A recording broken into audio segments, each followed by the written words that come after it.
Good evening and welcome in to another edition of the R&R Sports Report. I'm your host, Randy Isbell. With me, as always, Robert Hagan. Robert, man, what's happening? I'm starting the night off good right here. I know we talked about it. You even put it in the notes. There's too much Baltimore in this. I'll move it back up, but I just have to, You're making yourself freeze. Have you noticed that? Your computer freaked out once it saw that logo. I'll just let you know right now. Obviously, you are listening to KLCZ 88.9 FM in Lewiston. It's currently 52 degrees outside. Also, check us out on the Facebook and YouTube pages at the R&R Sports Report if you want to see our ugly mugs hidden behind these beautiful masks. We just had to remove them a few minutes ago. That's weird. It's all we just got our pictures taken. I don't know if that's a good thing or a bad thing. Make us famous. I don't know. It'll be interesting to see. Parker's already here. How's it going, Parker? He just got done with his last practice of the year. He's ready to go. Well, yeah, he's done looking at you. Well, we got one more game tomorrow. Tomorrow, last game of the season for our Lincoln Lancers, and we take on Jennifer. So it'll be a little bit of a late start as we are dealing with bus situations with Lewiston. Bus situations. And so Lewiston can't get their players over to Clarkson High School until like 5 o'clock. So we're an hour late. We got Parker listening. We got Eric Watkins back. As long as we don't talk baseball, Eric, you got a good hour and a half until we talk. Yeah, we got a little bit of baseball. Because baseball ended like last Tuesday. Mm-hmm. People keep saying other games are happening. I have no idea what they're talking about. Hold on. I wonder, did it save? Yeah. It did. Here, let's try. You know what?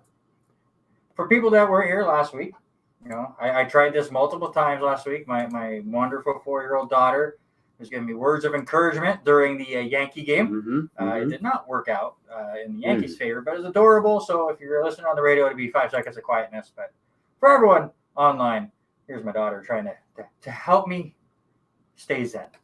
Just believe, Dad. The Yankees are going to win. Sadly, they didn't win, but that's okay. Thank you to my daughter. That's our new motto. Just breathe. Just breathe. Yeah, we're going to need it today. We have a jam-packed show. Where do we start? Football. Well, we'll get to football, but I just want to say this might have been the craziest overall football weekend I can remember in a long time, both college and pros. Saturday, Sunday, of course, Monday. So much craziness that happened. So we'll spend most of this whole first hour talking about that. The volleyball team had a battle of a weekend. We will talk about that. Cross country will host their home meet this weekend. We'll give more details there. Basketball is about to start here at LC. I'm super excited. And with that, at the top of the hour, we're going to have senior guard Khalil Stevenson on the show, which, fun fact, well, 2 fun facts. I learned another fun fact today. Fact number 1, he will be the first student athlete to be on our show twice. Yes, that's correct. He is the only one who was not scared away the first time and has decided to come back, mostly because I don't think he remembered. That's my guess. The second fun fact I learned today is Alicia told me they went to the same high school. Really? Not at the same time, but they went to the same high school. That's crazy. That's crazy. So we got all of that to talk about. We're going to have a miniature NHL preview / draft. We're not going to draft all 32 teams. I want you to know I messed up on that. How'd you mess up on it? Because I was going to take your 5th rounder and I missed it. We'll talk about it. I missed it. We also have our sports-related draft. Robert was able to pick it. We will tell you it right now. So if you're listening on the radio and you want to start commenting, or if you're listening online and you want to get your picks in right now, let us know. Robert, let them know what our sports-related draft is tonight. Our sports-related draft, with everything going on, football finishing or mid-season, it's time to get out. The tailgating, football, you get to the ball game, all that. So tonight is all about your favorite stadium food. What is stadium snack or food? What do you got to have when you're at the game? What do you have to have? For one, I just realized everything was so quiet to me because my headphones weren't turned on. Way to go. Two, you told me this last night, and I'm at work trying to make my picks, and I'm hungry while working. And now I have to go to work right after we're done here, after we talk about it. And I sent you the picture last night, and it even made me so more food, you know. It made me so mad, the pictures that you picked from mine. It was sabotage on your part. No. NASCAR was more drama. We'll get into that. There was actually a really good boxing match that I was able to watch a bit of. So we got so much to get to, but let's get right to the NFL. Let's start kickers. Oh, Want to start kickers? Let's start there. I mean, or do you want to miss it like they did? Let me tell you, it was odd to sit there and listen, especially on Sunday, to watch the. I finally, paid attention to what you said. We had the grandkids again. Mm-hmm. I had them on their tablets, so I was able to watch the last of the, about midway of the Packers game and Cincinnati game, and 5 missed field goals slash in the last 2 minutes and 2 minutes and 12 seconds plus a little bit of overtime, plus the overtime. 14 total field goals missed. 12 total PATs. So we're talking 26 kicks altogether. Rodriguez looked like dog dude last night. Well, he said he hurt himself. I haven't heard anything, but you could tell he was definitely off. He cost me my fantasy league by 3 points. Oh, I won both of mine. Get into that because of Lamar. Well, actually, because of your team, that's why I lost too. Because it let Jonathan Taylor have an 86-yard touchdown run. But we will get into that game. But no, the kickers always get the shaft when it comes to that. Unless your name is Justin Tucker and you set a record, the only time a kicker ever gets talked about is when they miss a kick. Right. They can hit the game winner and everyone will be happy for 10 minutes. But the next week, if they just miss any kick ever, they'll still get booed. So unless you're Adam Vinatieri and you had the history that he had, or Justin Tucker, or no kicker is going to get positive reviews in their career. Or Pat McAfee right now. Pat. He was a punter. He's never going to miss a kick. Yeah, he still does stuff with his foot, but he was still a part of one of the worst plays in all of the NFL. But at least with him, his podcast is listening. He is so entertaining. But there are times where I listen to him, I go, "What are they even talking about?" The little bit I saw today was he was talking over underlines for some games that happened 10 years ago. I'm like, why are you even diving into that? I mean, let's talk about your kickers and what you did. But is there too much pressure on these guys now? Now that they've moved it back. Yeah, I mean, I got to watch Jason Hansen when he was a Cougar, and he was hitting 60 all the time in practice and all that. Is there just way too much pressure on these guys to deliver with them being basically one-dimensional? Do you think there's way too much pressure on these guys? It's all on you and everyone. Again, the moment you miss, everyone's going to ridicule you. If you make it, then you just did your job. So it's all negative reinforcement is what they're getting. So it's of course there's a lot of pressure. So the kickers were one big story. The other big story was injuries. We had so many injuries. I tried to just list a bunch, and I didn't want to fill up the whole page. It is getting really, really bad. I know, obviously, this year seems to be more, I don't want to say fluky injuries. Last year, the big thing was ACL tears. Right. People wondering, maybe we do need a preseason because we're having all that. Obviously, injuries this year are far more frequent than last year, but they're not really ACL stuff. There's a lot of shoulders. There's the fluke ones like Russell Wilson hitting his hand on a helmet in quite a way that created so much damage. He's out for over a month now. I mean, how are you going to prevent that? Yeah, a ruptured tendon just because you followed through and hit a guy. It just to watch him bend it back, but then him trying to fix it in the game, it would look just ugh. But can I give a word of advice to the Seattle Seahawks? Sure. Russell Wilson, I know you guys have had issues with Russell Wilson. Right. And he possibly wants to leave. Mend the fences while he mends his finger and let him just rest the rest of the year. And rely on Geno Smith the rest of the way. And finish dead last. 3-14. Right. Do you know why?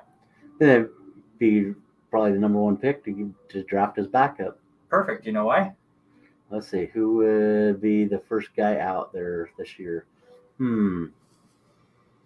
don't know who would be the first. It doesn't matter because if the joke I'm trying to make here, Okay. you're not. I'm not playing quick enough. The Seattle Seahawks first round pick was traded to the New York Jets. No. So please tank. Yeah, there you go. The worse they do, the better the trade for Jamal Adams looks. Yeah, right. I'm just saying. I think Russell Wilson wanted to just give him the year to mend his finger. Don't rush him back. I've heard it is very, very flimsy, the ligament he tore, and if you rush him back, he could tear it again and do permanent damage. So just don't risk it. Sit him out for the year and let good old Geno Smith lead you to a 3-14 year. What do you think, Seahawks fans? Is that a good plan? You let Russell cook, and you let him get the idea of cooking and going. Now the Seahawks are. Now you let him rest. Yeah. Is that like a Thanksgiving reference? I think so. I don't know. We'll throw a Seahawk in the oven, cook him for a while, and then you let him rest. All the juices.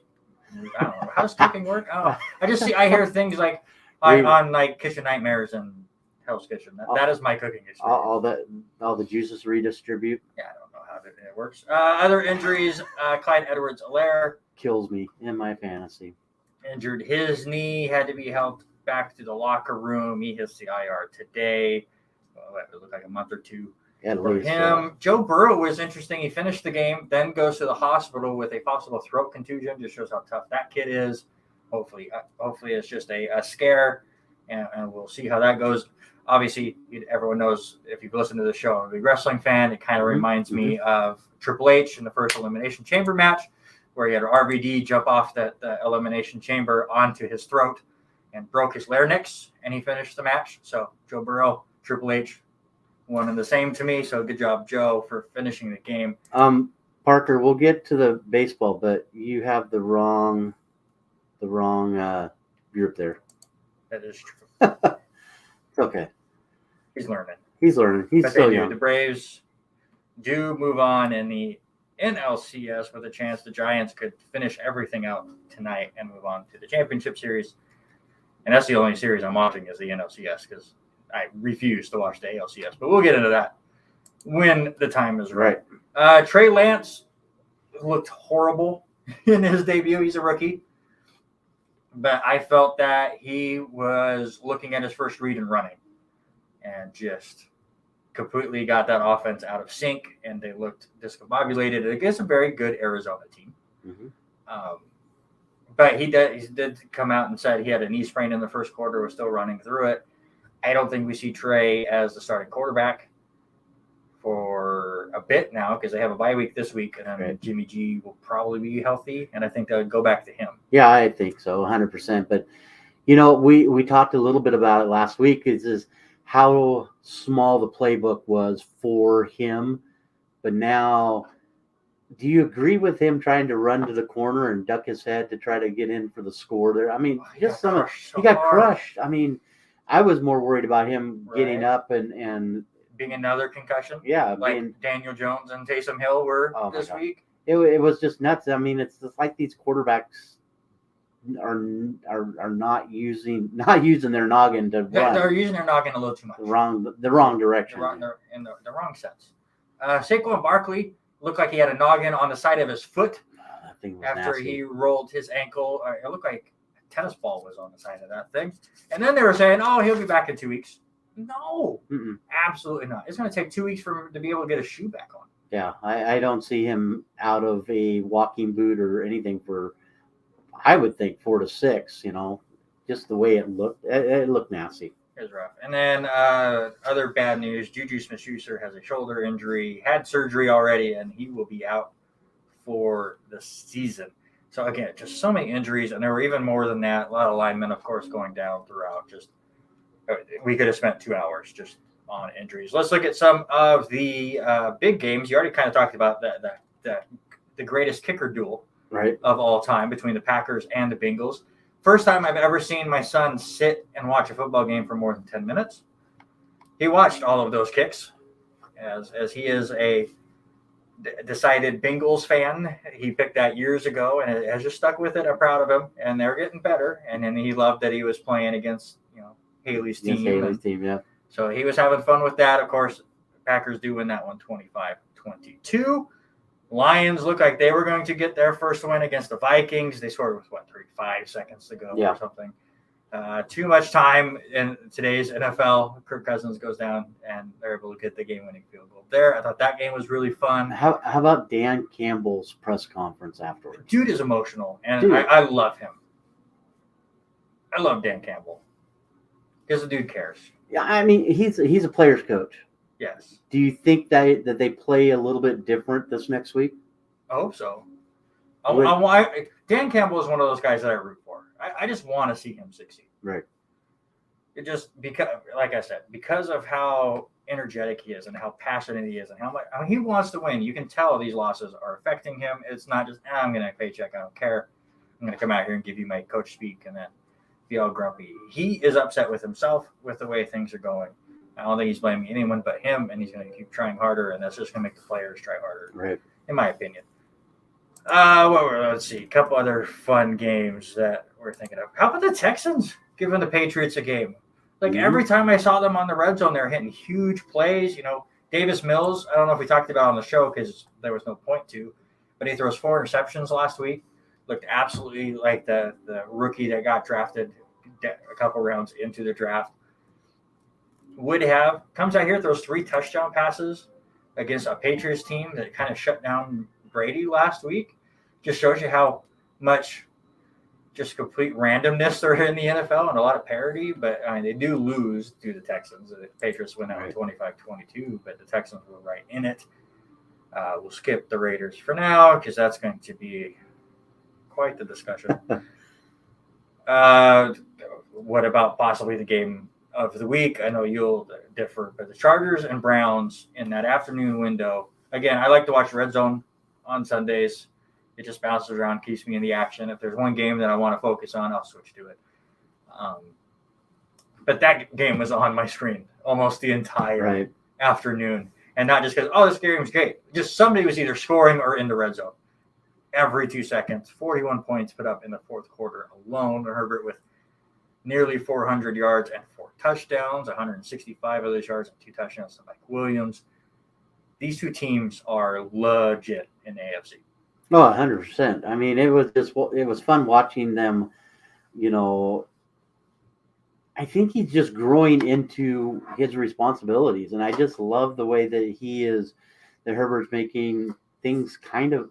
I mean, the last few weeks just kind of look easy for him. I mean, it just looks like you can see the youth every once in a while, but for the most part, he looks like he's a 5, 6, 7 year vet already with some of his moves that he's controlling, and he's only a second-year player. I heard something on the radio on Sunday night after we got done bowling, and I want to get your thoughts on it because I brought it up in our power rankings that will be out tomorrow. I got super busy. We both got our stuff filled out last night, but I was too tired when I got home to do the editing, and then just today has been so busy. So it will be out tomorrow. I have a 3-hour window between classes. I'm going to get it done. But a little spoiler to something I brought up there. I heard on the radio people already believing that Justin Herbert will now be better than Patrick Mahomes. I don't see it quite yet. I mean, I'm not there either, but you think about it, Patrick Mahomes, his first year, only played that last game. And that looked really good in year 2, second year for Herbert. Right. He's not as dynamic as Patrick Mahomes. But I put in the power ranking because I don't know if Herbert's better than Mahomes or will be better than Mahomes. But if Herbert signs a long-term deal with the Chargers like Mahomes did with the Chiefs, this could go down as one of the greatest quarterback rivalries by far ever. I think so. Yeah, I mean, they've spent so much money on him to be that mainstay. And, we were both on board with Tyrod as thinking that he was going to be that guy. And then he, all of a sudden, it's just, he just seems the flow that he has, and just listening to him talk, post press conference yesterday, and I was watching after practice and all that, and just listen, and after the game, listening to him talk about what his coach is doing for him, making things easy and understandable, just tells me how much he's being involved with the play calling, and I love that idea. And the Chargers are just giving it to him, so I'm excited to get to watch it because they are taking on my Ravens this week. So I'll get to watch him a little bit more firsthand. Smokes your team. Yeah, I think it's going to be a good game. It'll be a fun game. Speaking of Mahomes, though, Sunday Night Football, we thought it was going to be a fantastic game, but only one team really showed up. The Bills dominated that game, and it didn't matter that there was like an hour-long weather delay at halftime. There was a point while we were bowling that I just forgot a football game was going on. I did too. Because every time I looked up, I swear I saw the exact same replay because they were just cycling through whatever they could to try to buy time. And it was like every time I looked up, it was a Saints game. I was like, where are the rest of the highlights? I don't understand. But Josh Allen looked fantastic. Dawson Knox was great. They barely even used Stephon Diggs. But on top of that, the defense I don't want to say figured out Kansas City, but I worry about the Chiefs as they have just gotten, I think, 2 days ago. Like the offense was too easy for them for a year or two, and now you just see them going, oh, at any point, I'm Patrick Mahomes. I'm the best quarterback in the league. I can just roll out here, throw it behind my back with my eyes closed between 3 receivers, and Kelsey's going to come down with it. And that's just not happening for them this year. I'm not worried in the Chiefs long term because I think their schedule eases up a little bit. They will tighten the ship, but I don't think the Chiefs are the best team in the AFC anymore. I don't think so either. I think what happened, I think the biggest thing I was shocked about is they just couldn't get their rushing attack to happen. I mean, hats off to A.J. Klein and Taron Johnson, 2 dudes that were flying around making tackles all over for the Bills. I mean, that Bills defense is a legit defense, and it is interesting to see when Patrick Mahomes leads your team in rushing with 61 yards. Right. I mean, Kevin, who is complaining about peanut butter and jelly sandwiches? I have not heard this. So that game was, I think, the most shocking result. I agree, because I took them in our picks. If you see those, we do post our picks on Thursday. The only one I got caught back up on. Yeah, I took Kansas City. I thought, at home at Arrowhead, one of the best, crowd noises that, I figured Allen might struggle a little bit, and it just wasn't. Allen was so spread the ball around and everything there. It looked great. I am a little worried about Singletary and Moss because they don't have much of a running game. Josh Allen had most of the runs again. He's so good, though. But he's great, so the players are in that break. We're getting PB&J sandwiches. No. All right, let's bring in – I like doing new segments.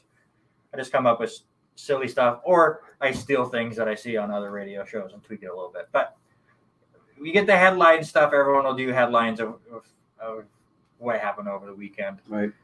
This will be our 2-3 minute deal of being able to just talk about our teams. So we're going to call it Homer Headlines. I want you to give me the headline that would be on your personal newspaper about your team's game, and then just a quick little recap of the game. My game was less entertaining than yours, so I'll go ahead and go first, and my headline would be jet lag. Not only because the Jets went to London and lost to the Falcons 27-20, but just the fact that they always have jet lag in all of their games. Do you know how many points the Jets have scored in the first quarter? You and I talked about that on play along Sunday, for the radio. Yes, but I don't remember exactly. 0 points in the first quarter. They're the only team to do that. Yeah, CBS did have a thing saying that there were 0 passing yards for the Jets in the first quarter. But I think they finally completed a pass at some point in that game. But I haven't went back and looked, so I don't know if that stat is correct. But if it is, just insane. Team is too young to give up a full quarter to these teams and try to come back. They did it against Tennessee. They almost did it against the Falcons. But if they want to win games, they got to get in that rhythm a little bit more. They did look, and so I didn't get to watch the start of it since it was a 6 a.m. start, 6:30 a.m. start.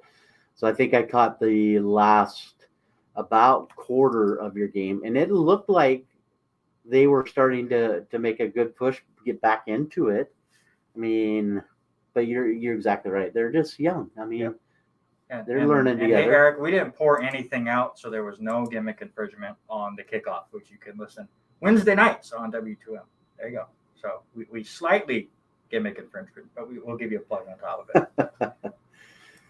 Yeah. So I'm impressed with what they're doing. I mean, Wilson is looking good. I mean, but he's a rookie. He's going to fill into his spot. So hold on. I'm finally catching up on these comments. Kevin Nolette is talking about they were saying the ratio was 70% peanut butter, 30% jelly on the peanut butter and jelly sandwiches. This is going to derail the whole show. What is your ratio of peanut butter to jelly? You want to know?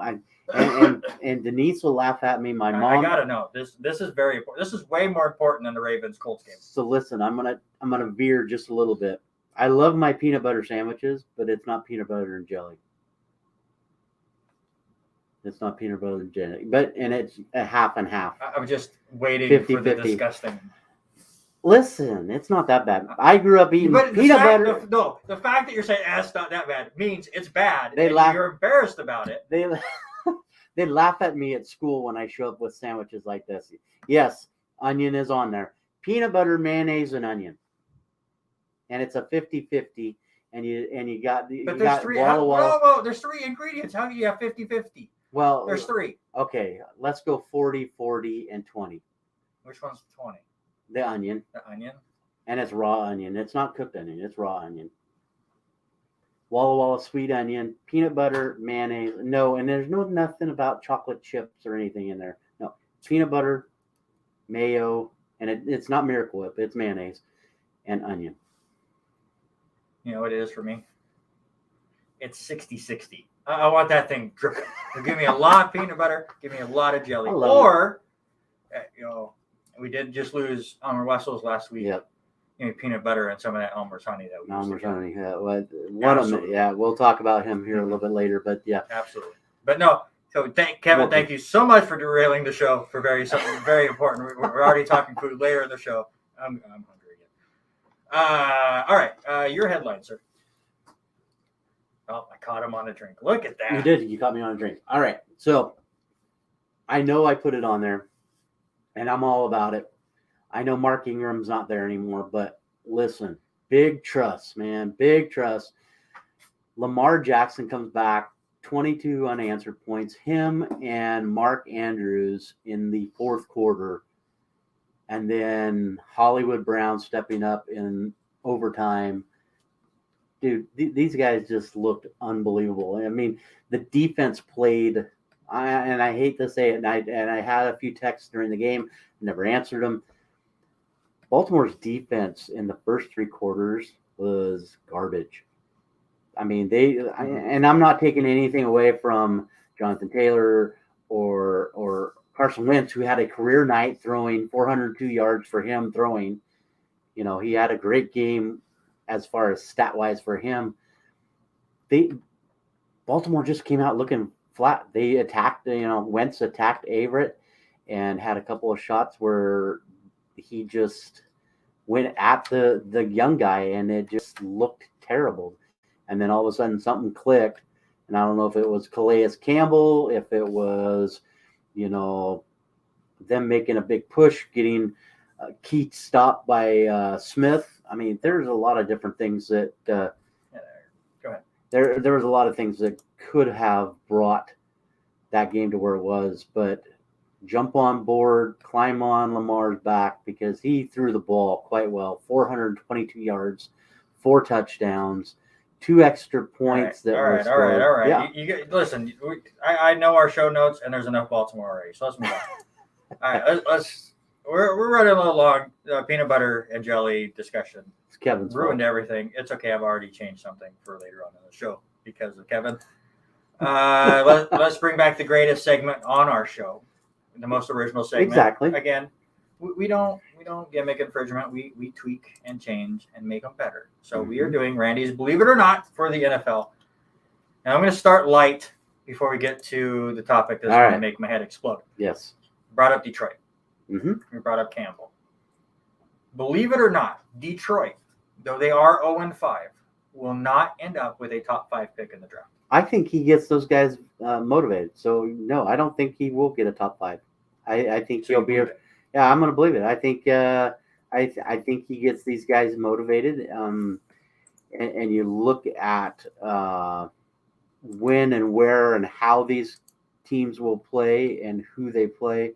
Detroit schedule, after you look at they got Cincinnati this week, the Rams, but then you've got a couple of teams there in between their bye. There's easily a way that they could to knock off Philly, knock off Pittsburgh, who's going to be missing Schuster. Roethlisberger not the best. Minnesota, they got a game against Atlanta, Seattle. Yeah, there's lots of open. I think they're better than that. I think they'll get probably about pick 8 or 9 maybe, but I think it's tough. I put that question and I looked. I can see Jacksonville being in the bottom 5. I can see Houston being in the bottom 5. The Jets and Giants probably are both very solid contenders for that. Miami looks horrible right now. I know Tua is out, but even with Tua, they didn't look that great. You look at some of the teams that are 2 and 3 that might implode. Philadelphia scares me a little bit, and we could see them fall apart right now with all the drama going on with the Raiders. Do they implode? There's some interesting teams. So I don't know about 8 or 9. I could see it 6 or 7, just because I don't see enough teams completely imploding. Right. But I can see Detroit ending up with 5-6 wins. Yeah, not easy. So. And Kevin says 4-13. Obviously, I can see that too. But again, I root for Dan Campbell, and I hope. All right.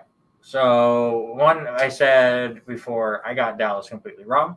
So believe it or not, the Dallas Cowboys will win the NFC East by more than 3 games. I hope Shannon's listening tonight because we've roused him so many times. He's been on the show a couple of times. We've via from his house and different things talking down and stuff.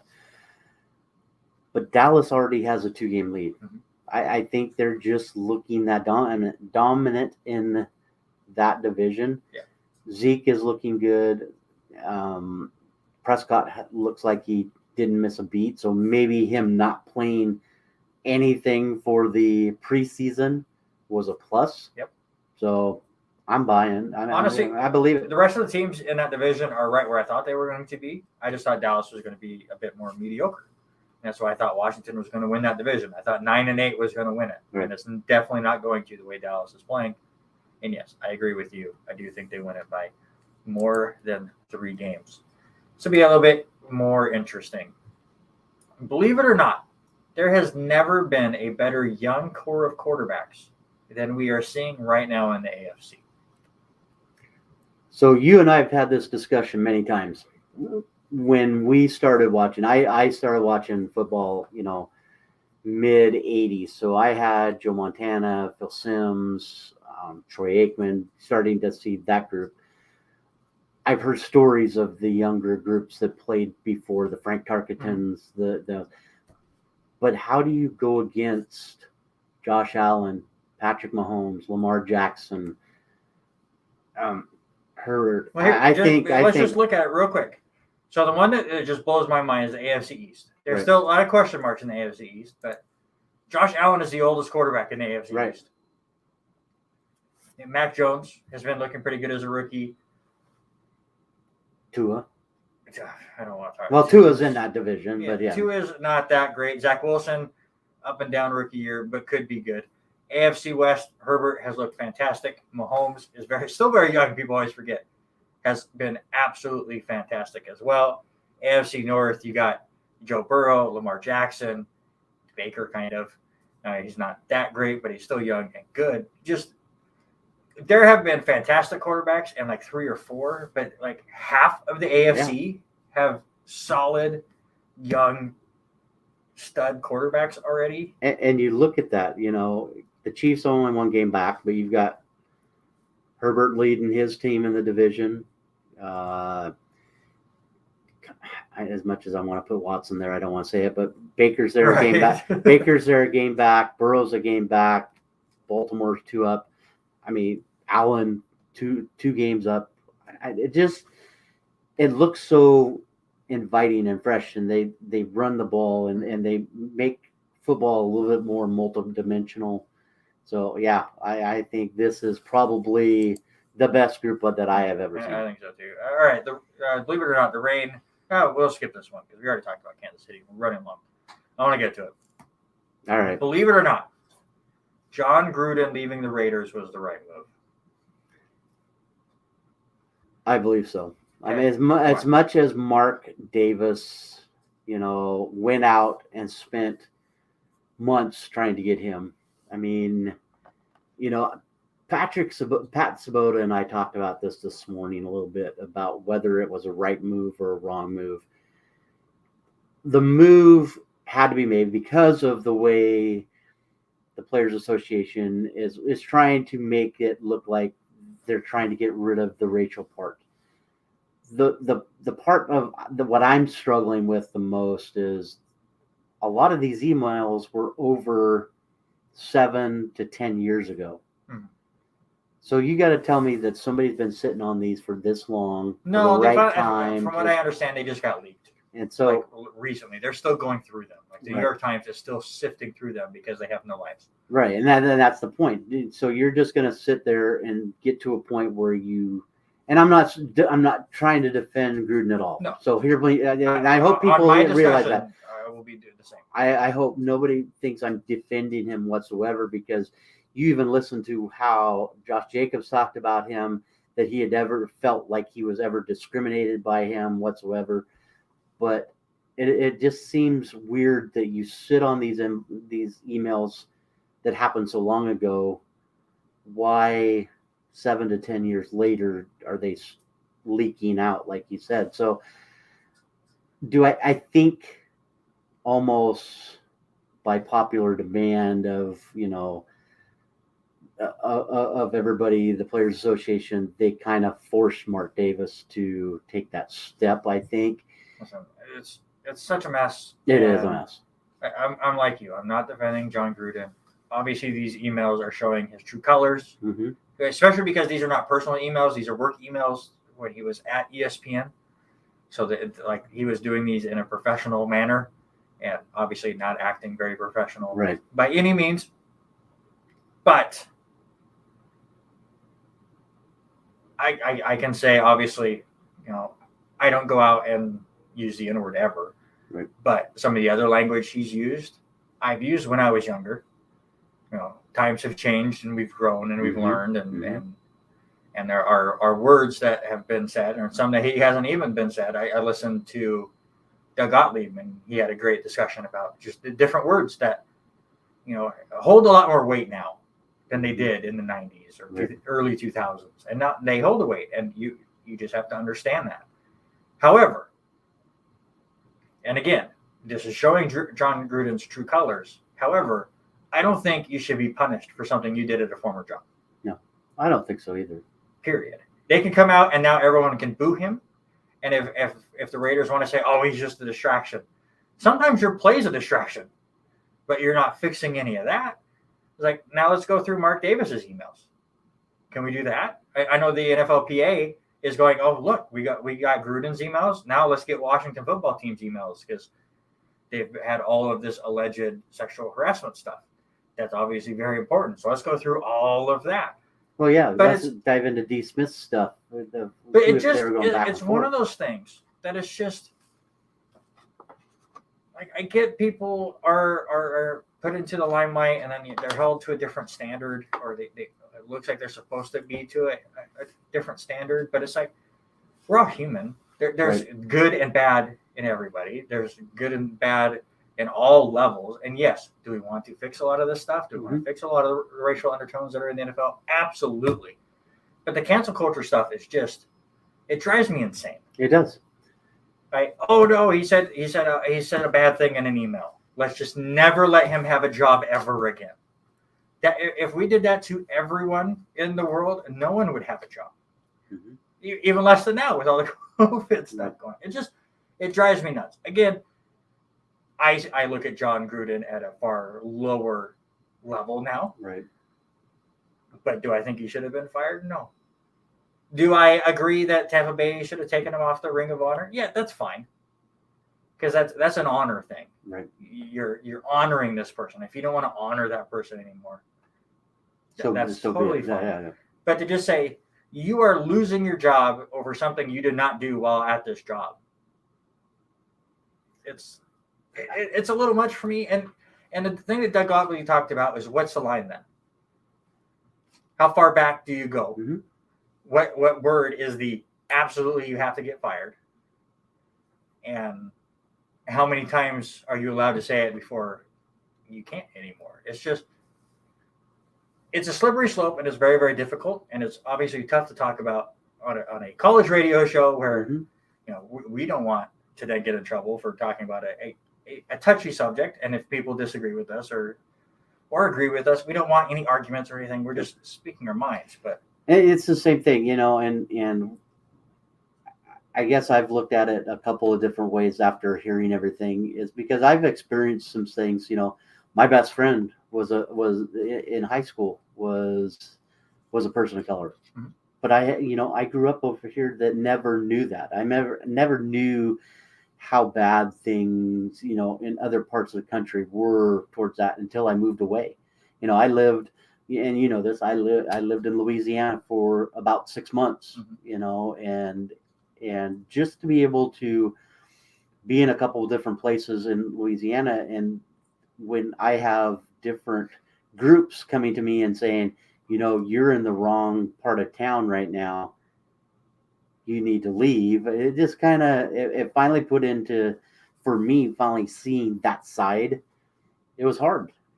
I felt then like, maybe I'm not in the right spot. And so, I've experienced on both sides. So to the point you said though, and I go back to Jacobs with him saying, we all change. We do stupid stuff when we were kids, or said stupid things and we don't say them anymore. In the John Gruden case, he was definitely not a kid. Right. Do I believe he's changed in the last 8 or 9 years? Maybe a little, but not enough.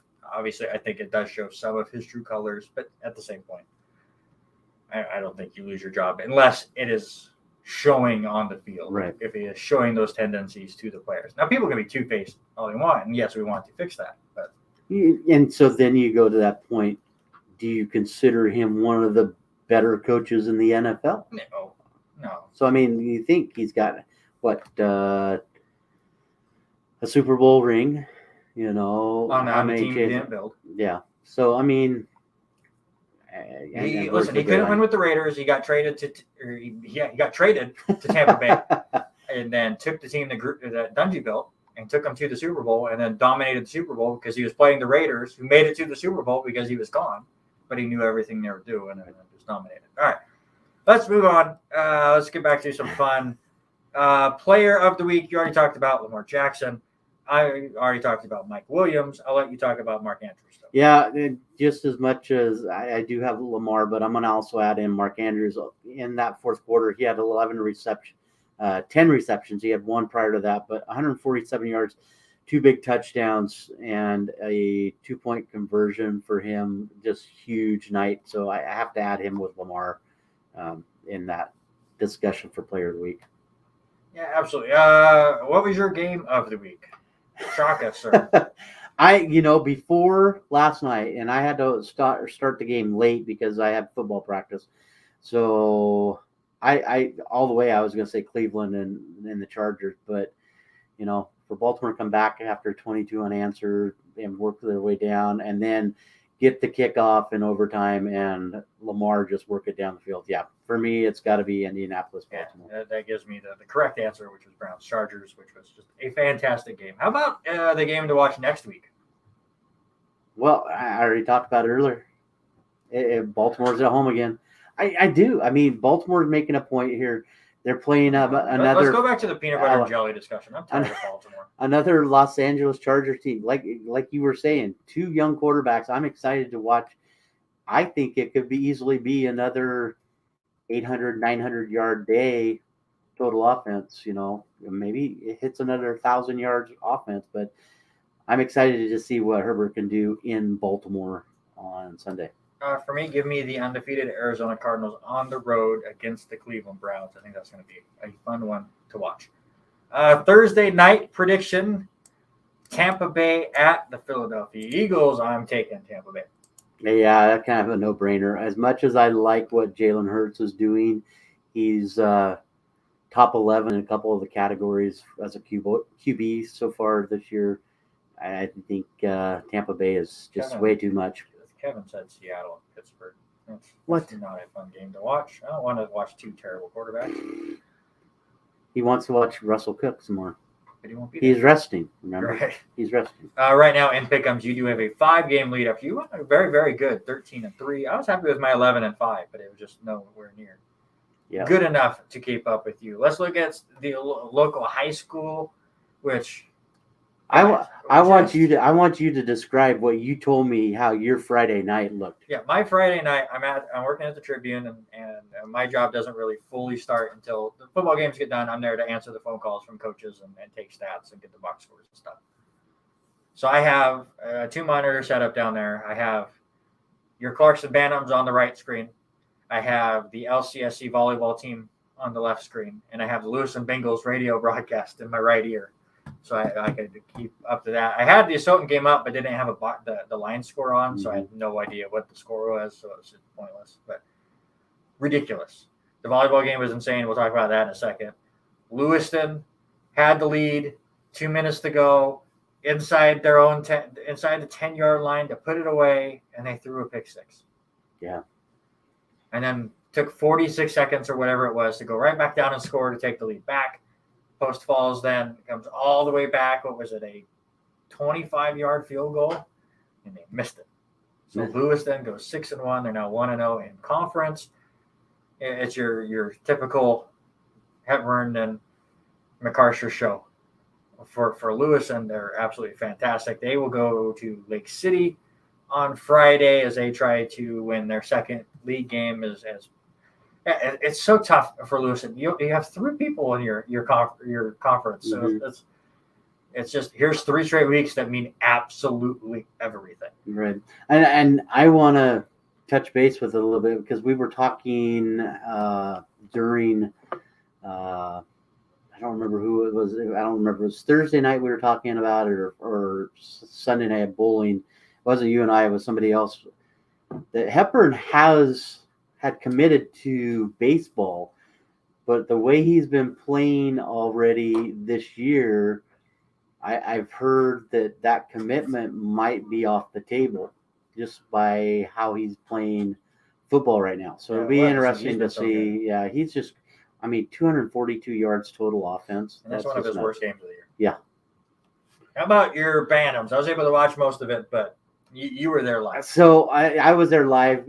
First game of the season for me in the press box as the PA, but unbelievable. Bantams get their 4th straight win, but it was a defensive win and lots of defense back and forth. Bantams end up winning 9-7. Landon Taylor from Carter Steinman to Landon Taylor finally get him on the board in the 4th quarter. 86-yard, a little drag route for Landon Taylor. So we're talking drag route right behind the linebackers right there, and then he takes it to the house, breaks a couple tackles.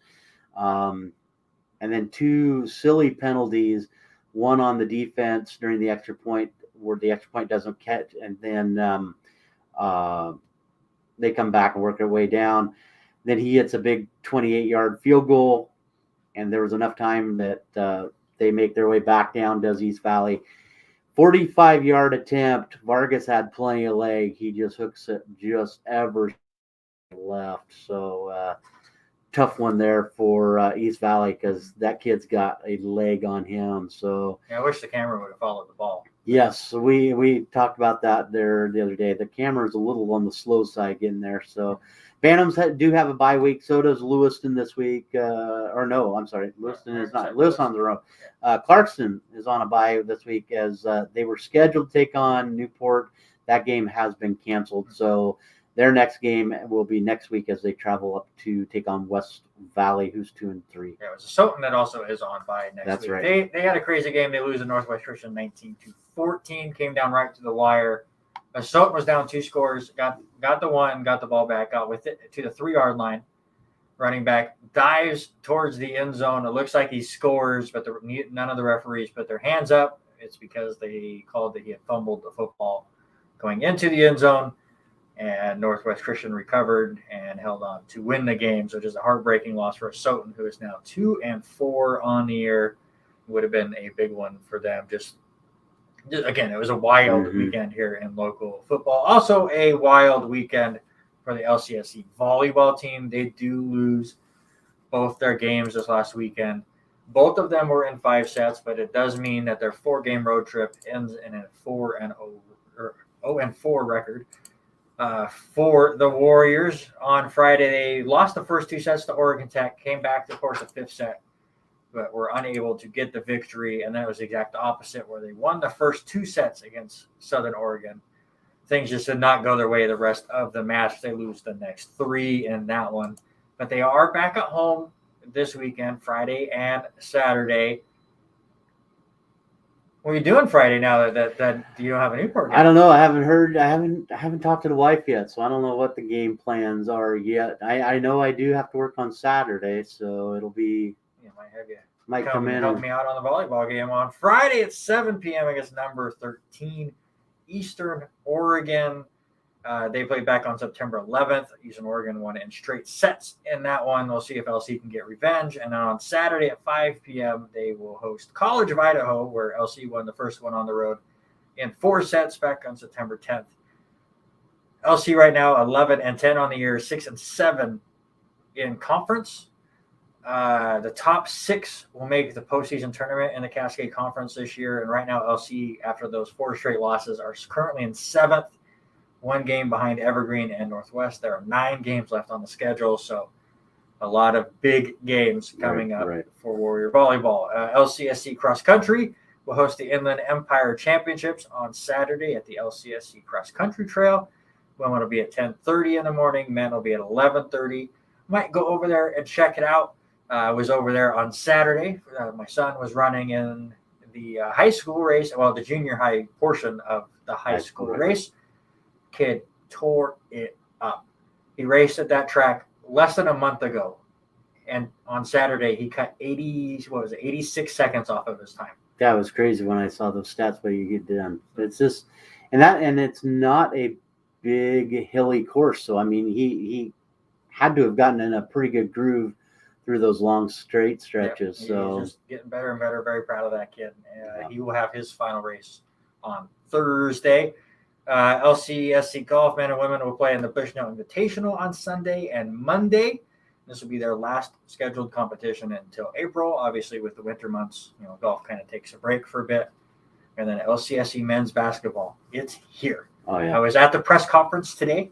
I was one of 3 media. I call myself media. And he even brought me a nice media. I'm taking the media guy back. I'm going to need it for Sunday because I'm calling the game. But in an exhibition game, the LCSC men's Warrior team will take on the Seattle Mountaineers, which is kind of a semi-pro league team that goes around and plays colleges and just has a fun time. It should be a great time in the activity center. That will be Sunday at 2 p.m. So go watch your morning games, then come hang out with us and watch some basketball. WSU got a win. Did anybody care anymore? They looked really good. I got to go up to the game and watch that. And oh yeah, I forgot you and Jay were up. Yeah, Jay and I went up there. Jaden DeLora, 399 yards passing. On the flip side, Oregon rushed for over 300 yards there. So interesting as it wound down that WSU was able to just keep the pedal going. But big matchup this weekend against your tree. Yeah, the tree. The tree will Bring be on there. the tree. I hope he's there. ESPNU for that game on Saturday, 4:30. We don't get to watch it. We're working. First hour go. I know. We're almost out of time. We still have so much college football to get to. It's insane. Idaho beat Portland State. Eastern Washington beat Northern Colorado. Okay, let's get. Oh yeah, those two teams will play each other. I'm trying to get to the good stuff, man. Like I want to bring the local stuff in, but man, we're out of time. We have to do the pickups at the end of this. I think at the end of this show. Because college football is insane. Yeah, we'll get to. So I was watching a bit of it during the day, off and on. So I missed the Alabama game. It was later on the night. I got a message from David, just a couple expletives in his message. Like he could not believe what happened. I'm like, what are you talking about? I had moved on, was already watching Squid Game, and it just missed it. But Alabama falls to Texas A&M 41-38. It snaps a 100 straight win streak versus unranked opponents for Alabama. They dropped to 5th, I think, in the rankings. Georgia crushes Auburn and moves to number 1. They won that one 34-10. Iowa defeats Penn State 23-20. A lot of bad quarterback play for Penn State. You know, their starting quarterback got hurt and the offense completely died, but it wasn't good. Before that, the game of the week, maybe both college and pros, Oklahoma and Texas. Texas led 28-7 in the first quarter. Oklahoma comes all the way back, wins that one 55-48. Boise State upset BYU 26-17, which gave me the win in our pick'ems this week.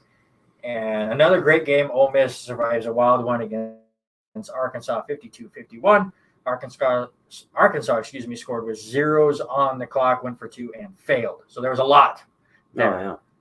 Give me an impression or two.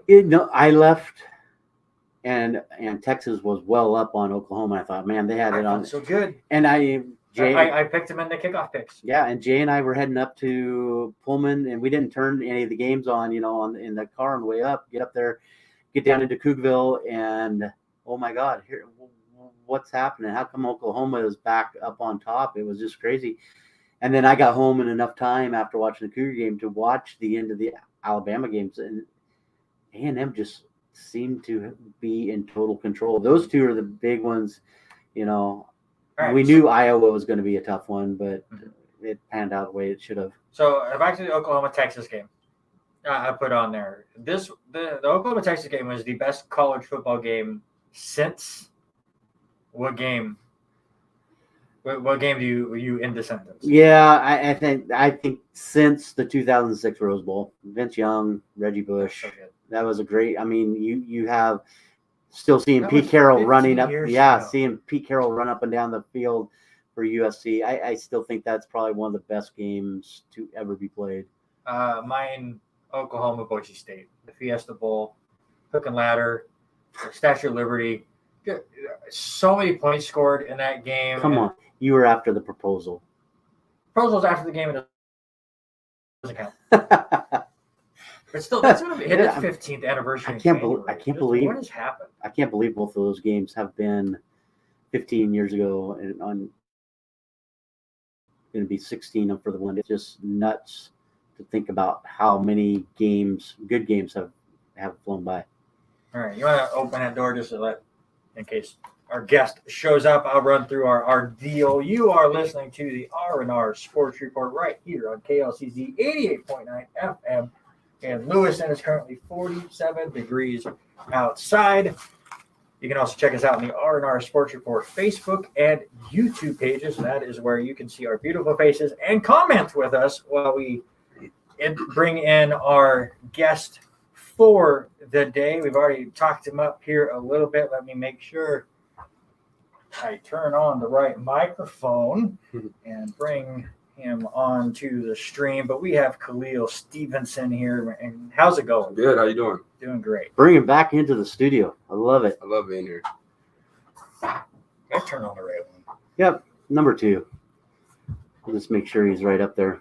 Yep. Got to get There that he chair. is. Got to There he get that is. chair adjusted. This is a big boy here. I mean, he's tall. He's got to get feeling comfortable. So great to have you back in the studio. You were one of our first guests. How has the last year been? I mean, it's been great. I mean, I'm trying to think when was that when I came here? It was just after the championship. It was, right? I was gonna say, Yeah. I think it was just after the championship. So I mean, we've just done a lot of, I guess you would say, a rebuild in a sense. We have a lot of new faces this year, so definitely a rebuild. But I think it's been good. We've learned a lot. We're growing on and off the court as a team, so I'm excited. Yeah, I talked to you earlier today at the presser and about taking on that leadership role. I think that was something that you talked to us about. Mhm. In our first interview, it was like, what was that? March, April. Something like that. Everything got all mixed up last year as far as Right. timing goes. But because I feel you knew a lot of those other guys were leaving and you were sticking around, so you were kind of preparing yourself for that leadership role and kind of you I remember you talking about getting under the wing of the coach and learning a lot from him. Definitely. What have you done during the summer to really step your game up? I would say just little things like I've already watched a lot of film. I would per se I think more than the normal athlete. I watch a lot more film just because I know I learn better that way. Mm-hmm. So this summer I tried to not only watch film on myself but on my returning players and kind of learn what they do good, what they don't do good. So that way when we get to practice, I know what to coach them on, how to lead them in the right steps, things like that. And that was the big thing that Randy and I talked about a few minutes ago. You're really the only senior on the team. You've got a couple of returners, but for the most part, very, very young. Who's one of those guys who are some of those guys we need to start looking at when things kick off this next week? We got a lot of new faces. We're all talented. I mean, as far as senior wise, we do bring in 2 post grads, which are Alex and Kevin. I think they're going to be real big for us this year. Now they're not on the younger side. I guess they're a year or 2 younger than me, so Right. they're a little up there. But as far as the new guys, I'm really excited. I mean, all the freshmen that came in this year, and even the ones last year, are just phenomenal. They've grown from Silas to Colt to Sam, Will, Joel, those freshmen from last year. The leap from after the national tournament and seeing everybody not go home, but just good off-season, relaxed type thing. Not really knowing what they're going to do, being so young, you don't know if they're going to work, not work. You never know. But seeing how they came back and how they are, you could tell they all went to the gym. They all put in work in the weight room. It was serious. Losing that game in the national tournament definitely left a sour taste. And you could see it in our work. We remember that. And we hope to get back there and redeem that. So I think I was counting up. Obviously, the numbers get inflated with all the COVID stuff and everyone getting that extra year of eligibility, which you took advantage of. But there was 11 freshmen on the roster if you include all the freshmen that still got their year back, which is just a crazy number. Yeah. It just shows that this team is built for the long term and still to win now because a lot of those freshmen were here last year and put in some good minutes and obviously you were one of the leaders last year and you're still here. So you brought it up. You had national championship game last year, a lot of moving parts as is the case in college basketball, but is that the goal this year to get back there or is it let's see how the team is and if I mean, that's definitely, I think, the end goal for surely.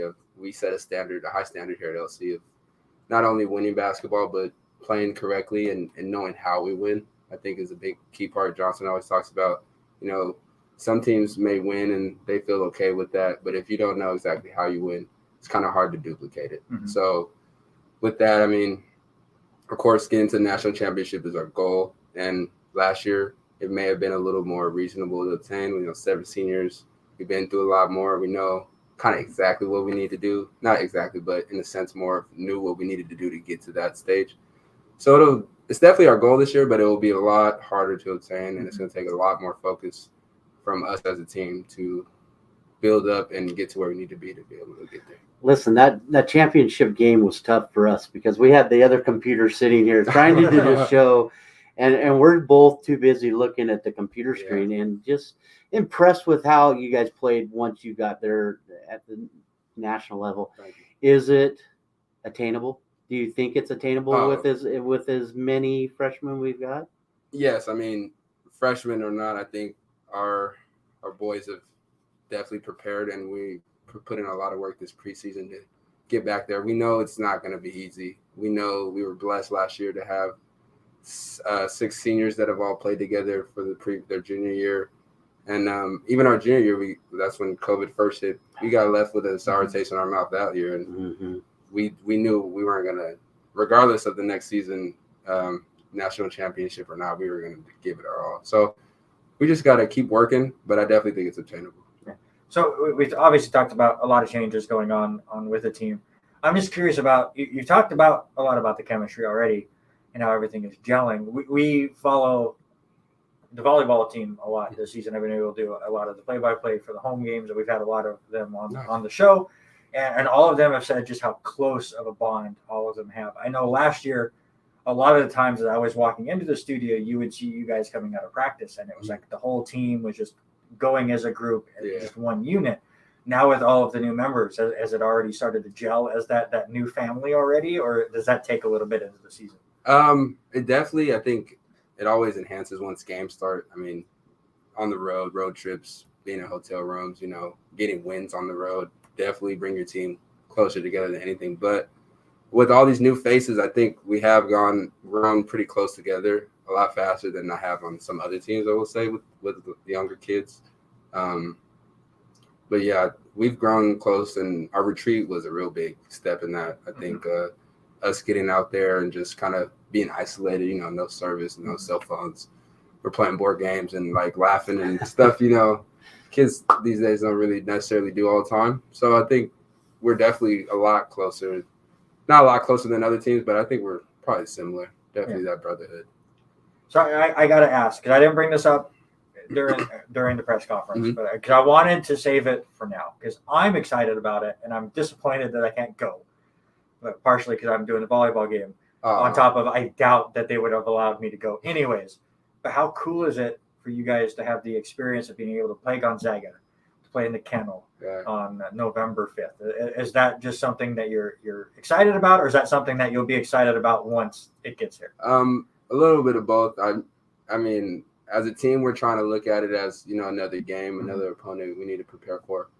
But, I mean, obviously it's in the back of all our heads. We're playing Gonzaga. I mean, we're going to play in front of a crowd we won't probably play again in front of until we get to the national tournament again this year. So it's definitely experience. And, I was fortunate to be my junior year. We played them too, and U of I. So I've experienced, I've gone through, and I know how intense it is. So for the freshmen to play in that atmosphere and see how just rowdy a crowd could really be and how loud it could be in a gym and how we need to focus in those situations, I think it'll help in the long run. And you talk about the crowds being rowdy and all that, and we've noticed this.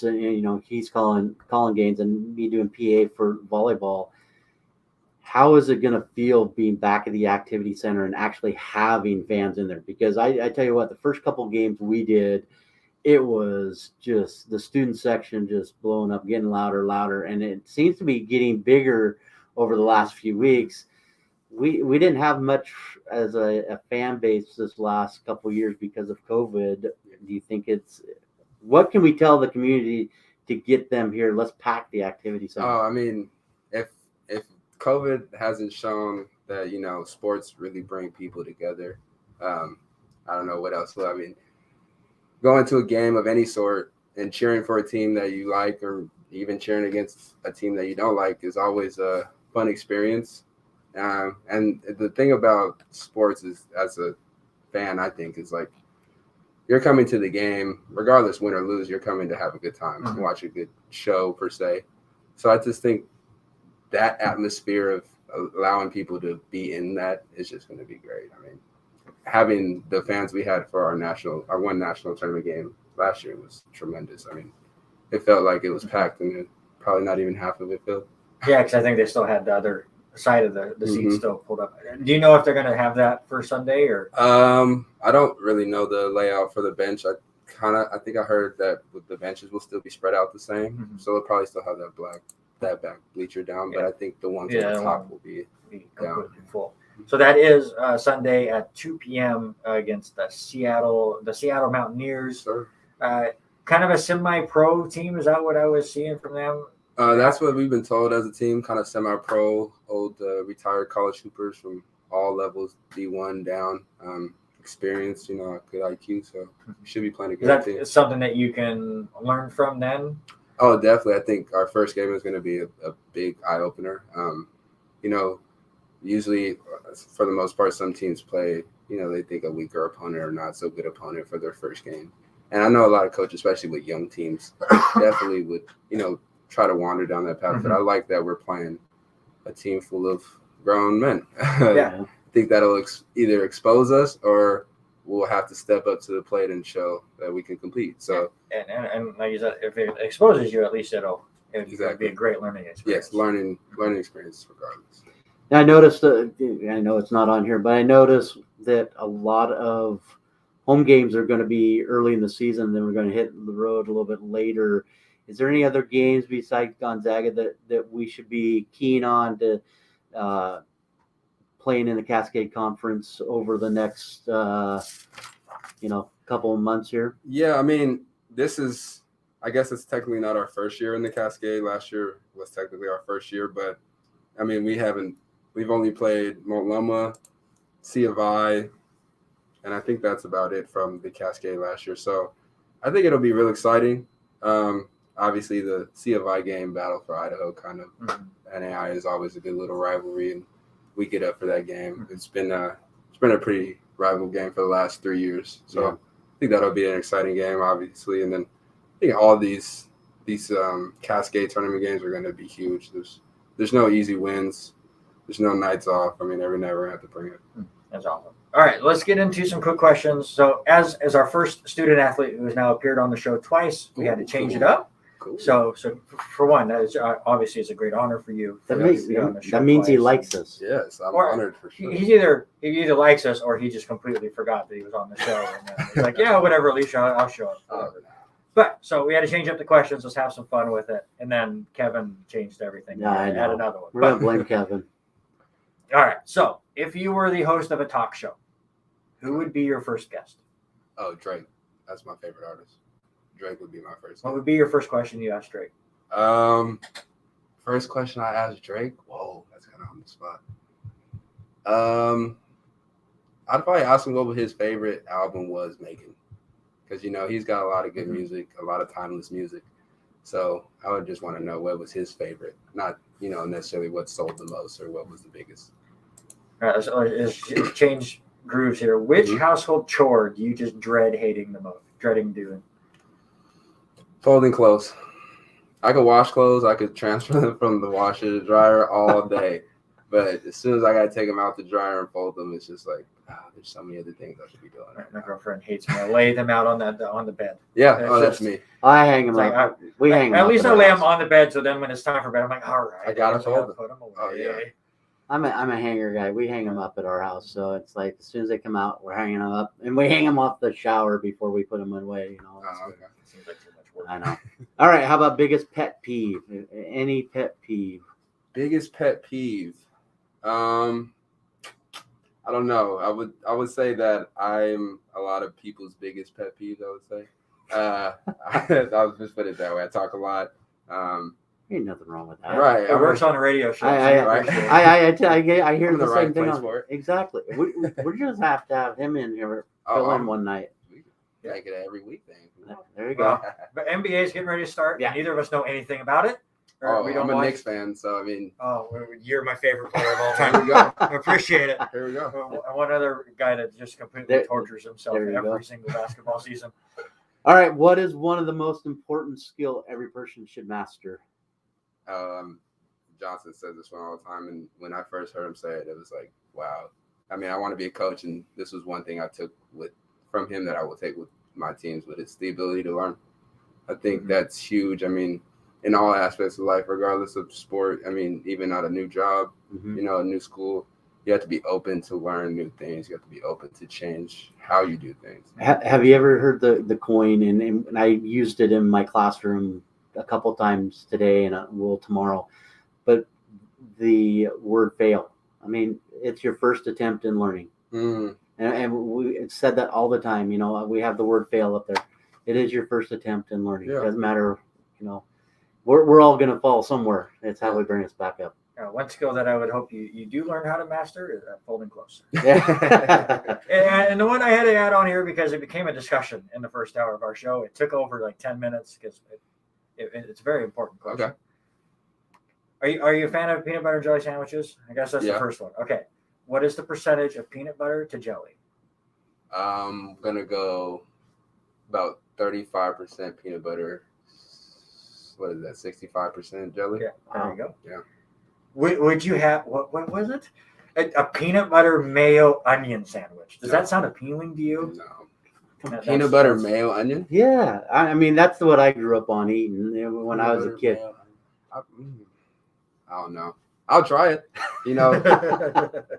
Well, it's all because of Kevin and the whole time off at the Kansas City game. You know, they all went in the locker room and ate PB&J. There you go. When we start doing extra content for our Facebook page, we'll get Khalil on just to try the sandwich. Yep. And get his thoughts. So we already know now that you're a Knicks fan. Thank you for joining the torture with me. Any other sports teams that you follow? I don't think this year will be too bad. We will see. Yeah, it's always how it is. Next week we'll see. It has been 20 years of me just going, whatever. Yeah. It's going to be so bad. Since the 90s, man. It's just that night. I just can't get into the NBA the way they play right now. Anyway, is like I want the physicalness of the 90s back. I hear that. But any other teams that you follow? I have a buddy that I played high school basketball with. He is on the New Orleans Saints. So I'm not really the biggest football fan. You know, Sundays I'm not glued in front of my TV, but the Saints are on. I'm definitely supporting him. You know, it's my guy. So Marcus Williams. He is the starting free safety. Mm-hmm. Oh, yeah. There you go. Yep. My wife is from Louisiana, so she follows the Saints. Oh, okay. And so now you're we've her been favorite yeah, player. there you go. Exactly. And then I'm sure we asked you this before, but favorite LCSC teacher? LCSC teacher? And again, none of them listen, so you're not going to hurt any of their feelings. I mean, I've had great professors. They all work with me, but I definitely got to go with Susan Steele. She's one of my teachers. She's my advisor. Yeah, mine too. She's the person I go talk to when I'm having a bad day. I've confided a lot in Susan for the past 4 years. So I think she definitely keeps me on track and keeps me moving forward towards my degree. So Susan Steele. No, she's great. All right. Now it's the quick fire word association. I'm going to give you a player. Just first thing that pops in your mind about that player, whether, hustle or whatever. Okay. Grant Ellison. Oh, corner fade. He has that mid-range corner fadeaway that is cash money. I've probably seen him miss it about 3 times in practice this year. So, corner fade. All right. How about Silas? Silas. Energizer Bunny. Actually, I'll change that. I'm going to call him Moody, since we're giving him one word, because one day he'll be the Energizer Bunny, and then next day he looks pretty tired. Next day we got to jump start him a little bit, but he'll get there. He always gets there, so that's a good thing. Now, I'm not sure how to pronounce this one, so this one's for it's Orion. Orion. Orion Courtney. I need to learn that because I'm going to be calling on something. He doesn't mind going by Oreo, so you can go ahead and call him that. But Orion, bouncy. That's easy. Orion, I mean, he jumps out this gym. He made some plays today in practice, grabbed some crazy rebounds over Will and Joel. It was just wow. Yeah. So yeah. How about the freshman from Gonzaga Prep, Sam Stockton? Sammy Stock. What I got for Sammy? I don't think I got a word that will describe Sammy. I think Sammy is I want to say an undercover genius. You had to give him one. I think he's so smart on the court. Granted, I mean, his father is who he is, but I think Sam is going to make his own name for himself. I mean, he's so smart and he knows so much stuff. I just think he needs that, which will probably come this year, but the opportunity to show it. I mean, playing behind 6 seniors is hard to get a little playing time, but now with all this opportunity, I think he's going to shine. All right. How about Fromm? Nate Fromm, my guy AK. I call him Beats because off the court, he's an amazing producer. I mean, he makes music in his room, and you would think he had a whole studio in downtown Hollywood. Like, signing all these big artists. It's crazy, but he's really good with that. And I could definitely, if this basketball thing ever slows down for him, I definitely see him taking off in that. Having a great career right now. All right, how about Coach Jay? Coach Johnson? Let's see. One word. Probably. All right, I'll give him the Gladiators. Kind of long answer for that, but I mean, this man, not a guy, but he basically saved me from going down a dark path, I'll say. I mean, I was done playing basketball, done going to school, just working, kind of doing my everyday thing. But I talked with Johnson before coming here. I mean, he's what really sold me on coming here. I never knew Lewis even existed. Didn't know anything about Lewis and Clark besides like the stories I knew. So talking to him a lot those beginning years, and then these past 4 years, I mean, he's been a head coach for 6 years, and I've been on 4 of those teams. So our connection is just a gladiator. I mean, he fights for all of his players. He'll go to bat for you, and you know, he just wants to see you do your best on and off the court, and he's going to push you to do that too. All right. Before you get to this one, I do believe you used Swiss Army knife last time for yourself. I think yes. You cannot use that. And I also love that Coach Johnson used that phrase today when he was talking about Khalil. So it worked out. So give yourself another one. Give me another word for Khalil Stevenson. I'll go with another one that kind of popped up last year around the national tournament run, the X Factor. I don't like to say that because it kind of sounds like bragging, but last year that was definitely more of what it was, like game in, game out. If I didn't bring it, it was going to be really tough for us to win. So the X Factor, I like that one too. I'm excited to see you be the X Factor this year as the main senior, the main guy, you know, the big leader. I'm so excited to see this team on Sunday at 2 p.m. at the Activity Center. I'll be doing the play-by-play for the Warrior Athletic Network, so at least I'll be able to watch the game, which I'm very, very excited about because it's going to be who knows what I'm doing the rest of the winter. I don't even know. Yeah, I'll find out next week or 2 weeks. Or Alicia will let us know what we do. Yes. She goes here, show up here, and I go, yes, ma'am, I will be there. But thank you so much for coming on once again. No problem. Anytime you want to come in and rant about the Knicks, we will be there. All right, Actually, I just got to ask you before you go because we don't have it in our lineup. Thoughts on the Kyrie situation? You know, I think it's kind of crazy looking at that. You know, seeing a person in that position, and it's tough. You know, we all have our own personal decisions we got to make, and he has his own beliefs and stuff that we've, you know, been expressed to social media over the years. So I think it's different. But I saw a statement from their GM today saying that he couldn't practice nor play until he got vaccinated. And I just think, you know, I think it's kind of puts him in a tough situation because it's like he's not giving up on his team.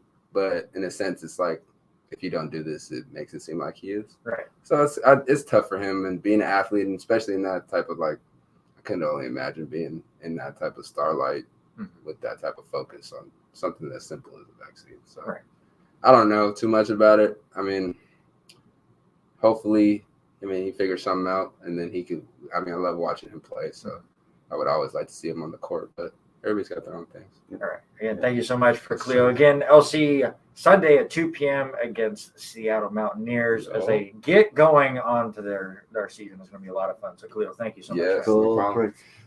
Pleasure. Again, pleasure to have Khalil here, friend of the show, twice in here.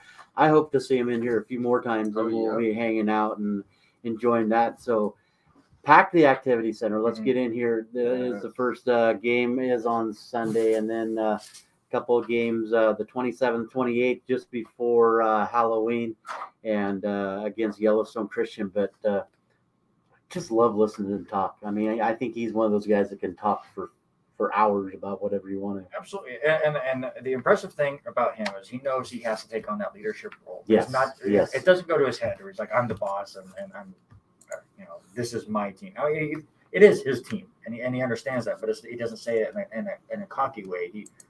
He's taking ownership, and he knows this team is going to live and die by the way he is able to help mentor these young players and get them to play as a team, and it's going to be really interesting to see how it goes, because I think expectations for this Warrior basketball team is very confusing to me. So they're off the national championship game last year. So a lot of people that, don't watch a lot of Warrior basketball are going to think, oh, they made the national championship last year. They're going to be back, of course. But then you don't realize how much turnover this team had. It's going to take a lot. So I don't know what the expectations are for this team. Like Khalil said, they could definitely mix, because a lot of those freshmen that are on the team were with the team last year and got a bit more experience. So can they gel enough to be competitive? Absolutely. It's just, are they able to do it in time to make a run for the tournament? And that's where I think we're both on that same spot. You've got guys that have played in these kind of roles, not just coming out of high school and rolling in there, and you're going to get a start. So it'll be interesting to see how Coach Johnson and one of my past students, Johnson. So Johnson and Johnson handle this team and going forward with the youth. I'm excited. I think they're going to play a very quick up-tempo game, and him just describing Grant and how he shoots. I'm excited to just see what he does. I mean, it's going to be a lot of fun. Yeah. Again, Sunday at 2 p.m. at the Activity Center. Go check it out. Also check out the women's volleyball team Friday and Saturday. Friday at 7, Saturday at 5. Saturday morning, go check out the cross-country team. Yep. We got so much stuff going on here in the Valley. All right, let's do a quick NHL preview. Neither of us watch a ton. I'm hoping to watch more this year. It's now on ESPN. It's now on TNT. So it's off of the NBC Sports Network and kind of hidden off the side. So we'll see if that helps get more coverage, see if it gets me to watch a bit more. Opening game already has happened. Pittsburgh defeating Tampa Bay 6-2. So that has destroyed your first pick already. You want to change it? No. And the Seattle Kraken just have started play in their inaugural game. They're in Vegas, who is the last expansion team. So that game just got going. And the Kraken have already been released. Yeah, Eric says, there you go. 1,100 games on ESPN Plus.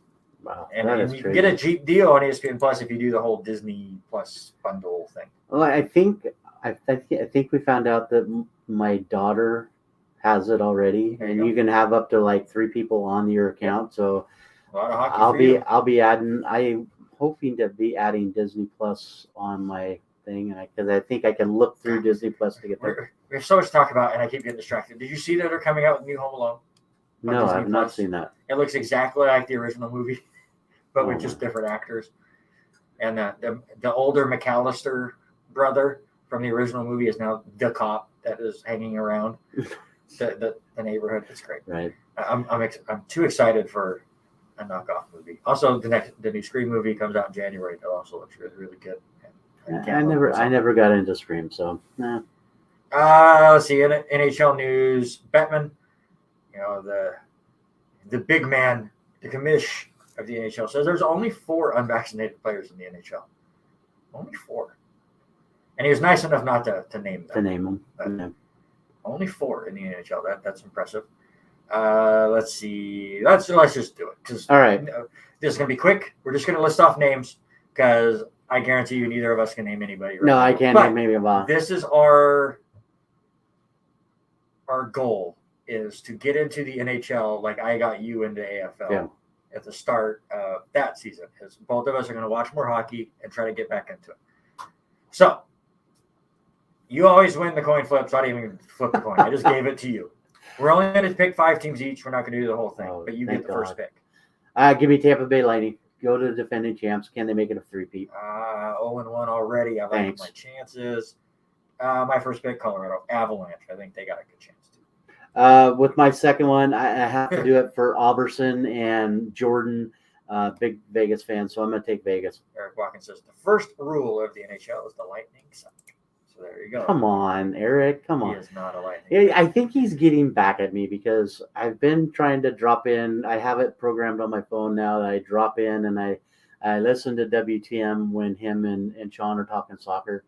Check out the kick out tomorrow. They have a good time. I tried to break him out of character the other day because I kept, and I was like, can we talk Lamar Jackson? Can we talk the other football? But they didn't break character. So let's see. My second pick, give me the Toronto Maple Leafs. It's always going to pick a Canadian team.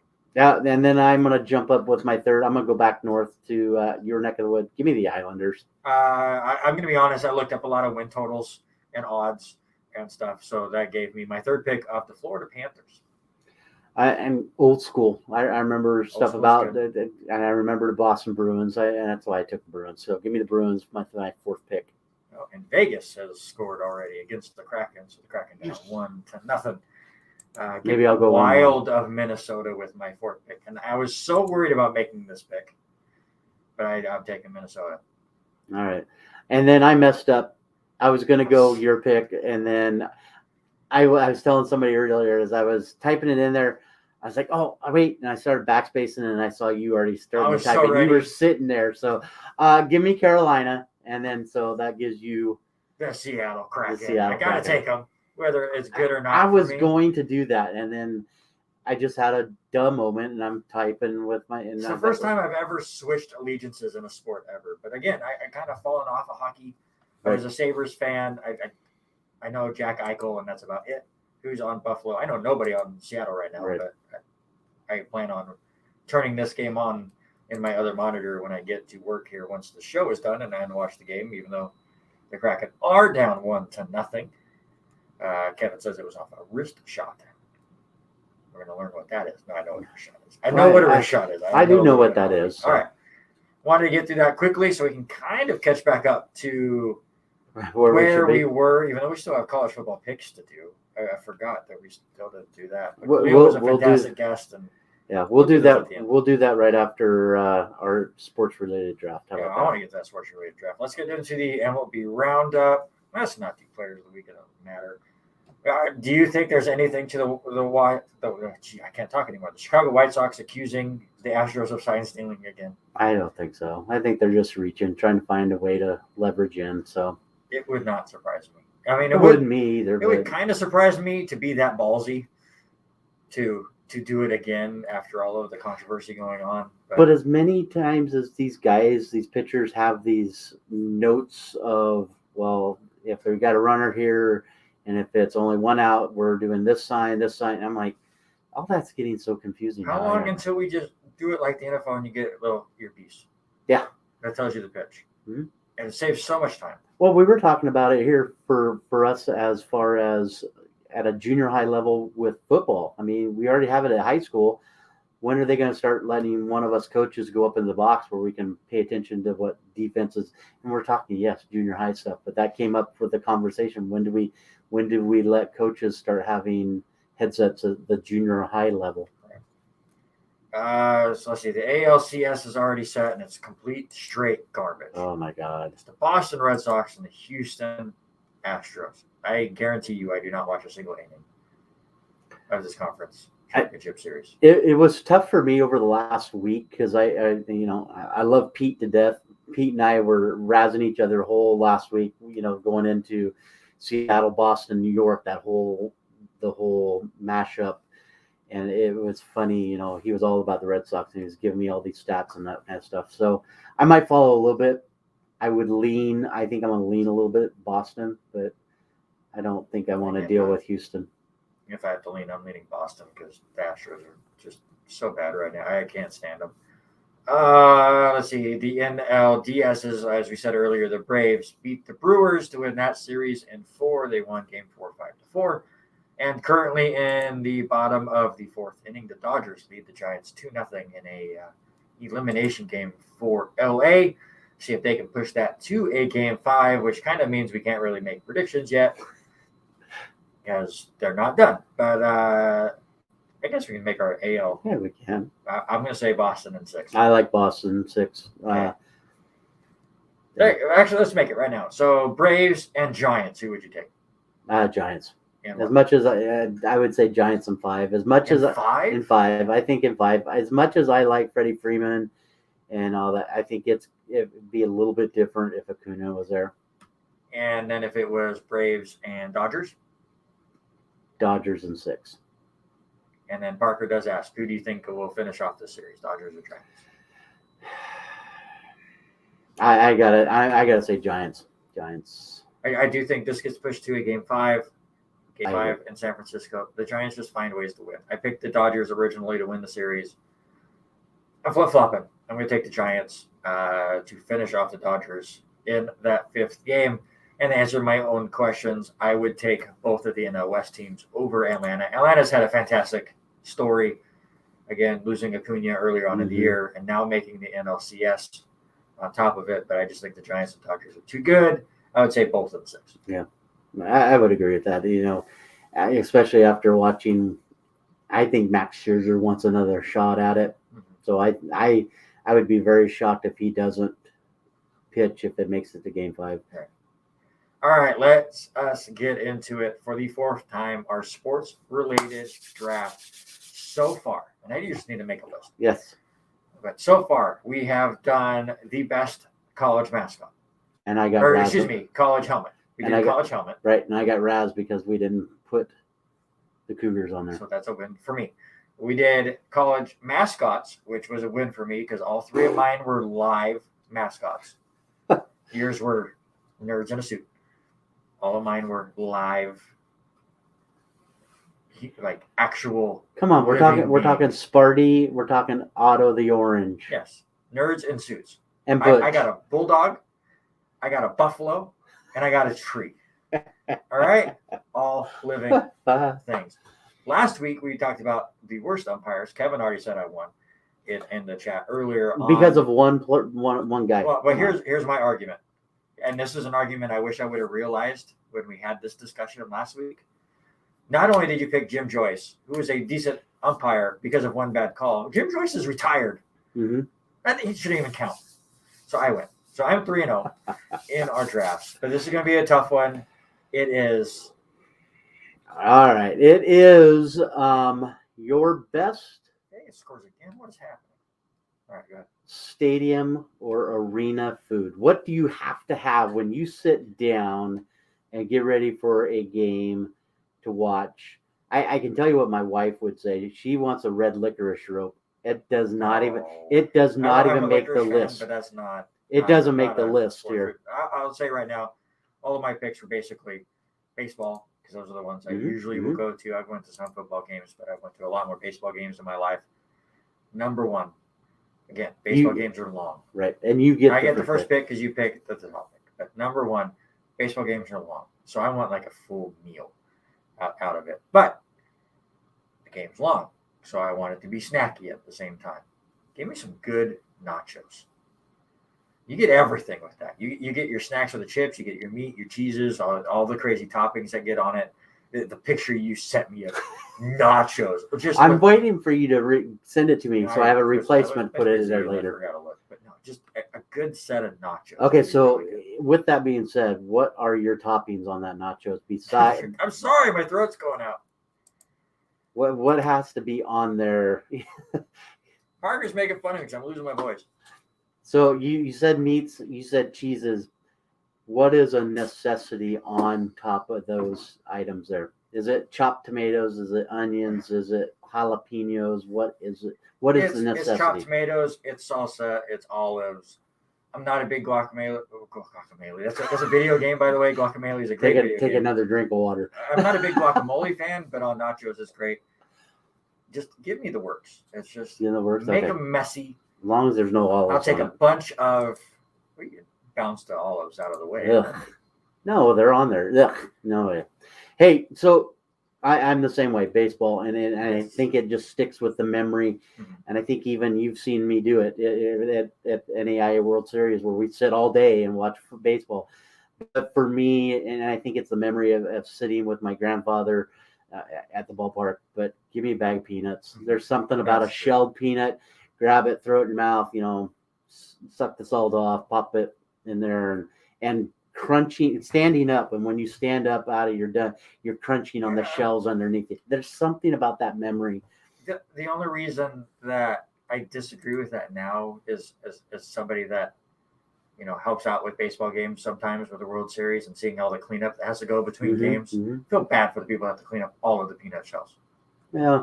But you But know, I'm if with it's you. outside, I love a good peanut. yeah, if it's outside, Eric, I just realized my voice is going away Tuesday. I've got 3 games to call this weekend. It's going to be fantastic. Eric does say cinnamon and sugar covered honey roasted nuts.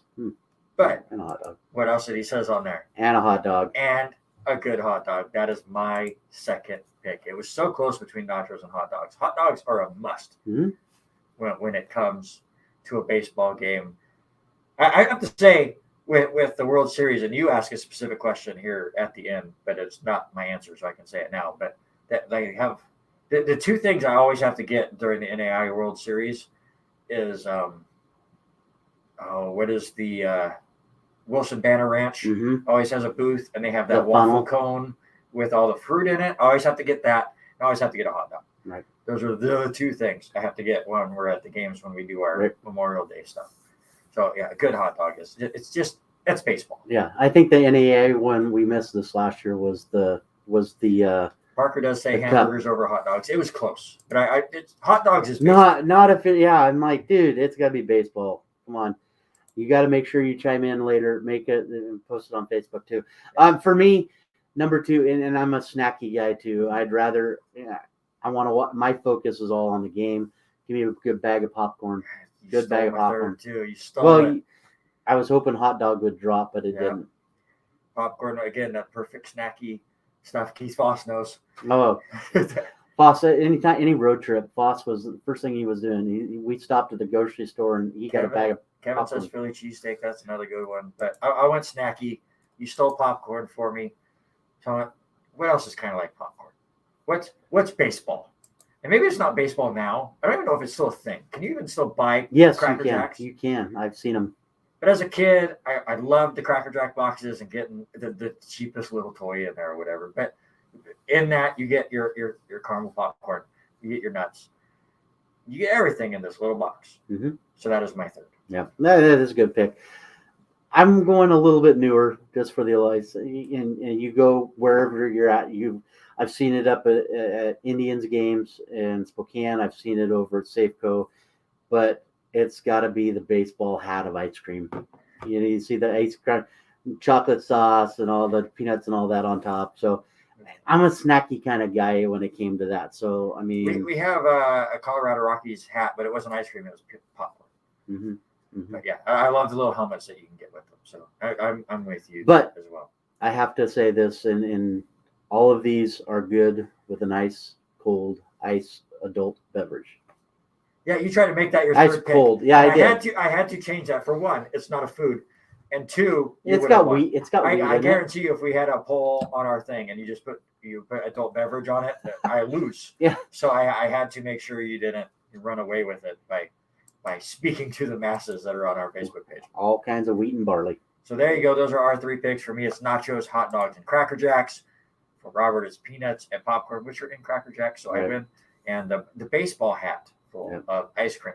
But I did add, and I have this question. I want to add it. Yeah. When we've been to a couple of games over there, but when I'm at Safeco, I gotta have garlic fries. That's probably my favorite. Have you had specific place is garlic fries. But what? Have you had the crickets over there? I have not. Yeah, I'm not. They're surprisingly Yeah. So, what has been your favorite food whatever state? I've been to Seattle a couple times, in at that time it was, what is it now, Lumen Stadium now. Right. But what's your favorite? So if I had to pick one specific food, I think it would be the Wilson Banner Ranch waffle cone with fruit. It just hits right when it's like 100 and some degrees. But my favorite food memory from a baseball game, Haley and I went to a video game convention, a nerd convention in Austin, Texas. And on the road trip, we ended up stopping at the Colorado Rockies game. We stopped on the way back to a Texas Rangers game. And this was back when it was Globe Life. And if you sat in the second deck out in right field, it was what they called the all-you-can-eat section. So you pay a little bit extra for these tickets than you would have on either of the other decks. But on your deck, you walk up and you have just a cafeteria that has everything we just talked about. Nachos, peanuts, hot dogs, popcorn. I don't know if there's a Philly cheesesteak, but burgers. They're not top of the line stuff, but it was just choose what you want when you want. Free pop. Obviously, the beer you had to buy. I don't know if it was cheaper or that it was anywhere else. Probably not because it's beer and they still want money. But it was like I had 4 or 5 hot dogs during the game. I had a bunch of popcorn. I filled myself up during that. So I just love that. I think more places need an all-you-can-eat section. There you go. And that was kind of what I mean. It was a limited thing, but that I got to experience that up at the Cougar Den this week in Cougarville, so it was kind of cool with that. So that is your sports-related draft week 4. Yes. We'll post pictures here. Hopefully, Randy sends me a new picture before he wants to do. I'll do that when I get of a nacho. We'll post that. Let us know what you think on the R&R Sports Report page, and let us know. Put a picture in it because it'll make us hungry. Yes. Let us know who won the draft and then what you would change. Yeah. That's the key. So you feel like you're 3-0? I am 3-0. I don't think I know. But we need you guys to tell us who won. Because it's very, very important. This is a serious draft that we have. Yeah, because you still owe me. You still owe me for all the drafts already. We got 2 lunch. Set up lunches. I know. Because we've been so busy. Exactly. All right, let's get to our college pick'ems. I went 4-1 last week. I'm now 19-15-1. You went 3-2, which is still respectable. The only game we had different was the Boise State BYU game. So you are now 16-18-1. Let's see if we can get you at the 500 mark or better. Let's do a couple games on Friday. You get Clemson giving 14 points at Syracuse. What do you got? Syracuse is a basketball school. I think Clemson can cover, even though they've been playing poorly this year. Mm-hmm. I think they can cover the 14. Give me Clemson. Syracuse is a basketball school, but Clemson, I don't know if scored more than 14 points all year. Their offense is just not there. I think Clemson wins this game, but to cover by 2 touchdowns when they're probably averaging 20 points a game, I got it. I give me the points. All right. I do think Clemson wins, but I think Syracuse covers. An interesting one for me. Friday at 7. By the way, the Clemson game is 4 p.m. Pacific time. Friday at 7:30 p.m. Pacific time. Number 24, San Diego State, undefeated on the year, is an 8-point favorite at San Jose State. Can they cover the 8? There's another one where I think the favorite will win, but can they cover by more than a touchdown? Give me the Aztecs, and I'll give up the 8. I think so too. I think you're 100%. So I think the Aztecs, San Diego State does win it. I think they win by 10. Let's get to Saturday and the game of the week, which is shocking to me to even say that at 12:30 p.m. Pacific time. Number 11, Kentucky. Number 11, Another Kentucky. basketball school. This is football season, so it's just weird. At number 1, Georgia. Georgia's still giving 23.5 points, even though they're facing a top 11 team in the country. I really, really, really, really wanted to pick Kentucky here, but Georgia has been fantastic. Mm-hmm. Give me the Bulldogs. I'll give the points. Yeah, I channel your inner Uga, as Uga will bring on the Bulldogs. Yeah, I think they cover well there, even though Kentucky is a top 12 team. I think they'll cover quite easy.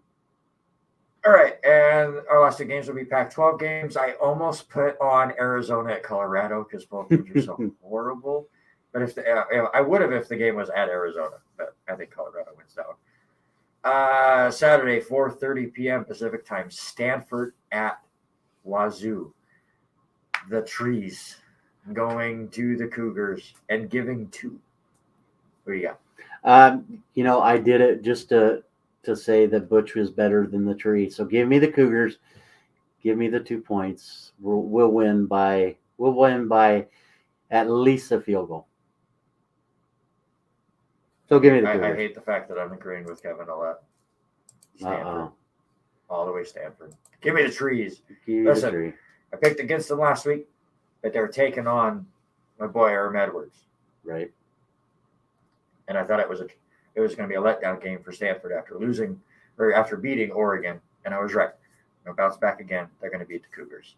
Last game, Saturday, 7 p.m. My boy, Herm Edwards, number 18, Arizona State, giving a point at Utah. Pac-12 loves these home game upsets. I love Herm Edwards. I really do. But I'm taking Utah. I'm going to swing the other direction. I'm going to go Arizona State. I just think they're going to be just too much for Utah. I have not watched much of it since all of their incidents there a few weeks ago with their player, all that. So I think Arizona State is that. So we have what? 1, 2. Let's see. Kevin we have also three says Utah. different. Thank you guys so much for joining in on the picks. I love it so much. Parker says Wazoo winning, and Eric's picks are Syracuse, San Diego State, Kentucky, and he doesn't care about the Pac-12. Come I on. guarantee you, Eric does not care about the learn Pac-12. about the Pac-12.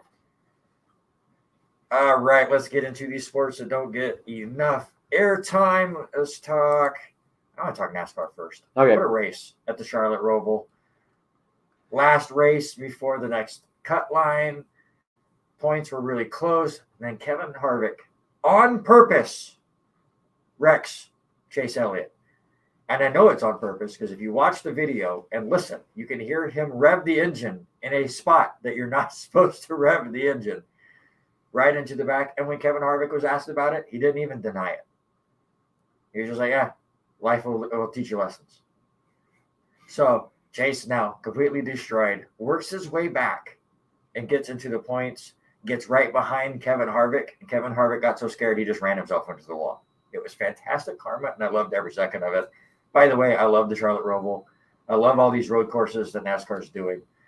There's a lot of things I'd like to change about the sport, but I love the road courses. They add a lot of drama.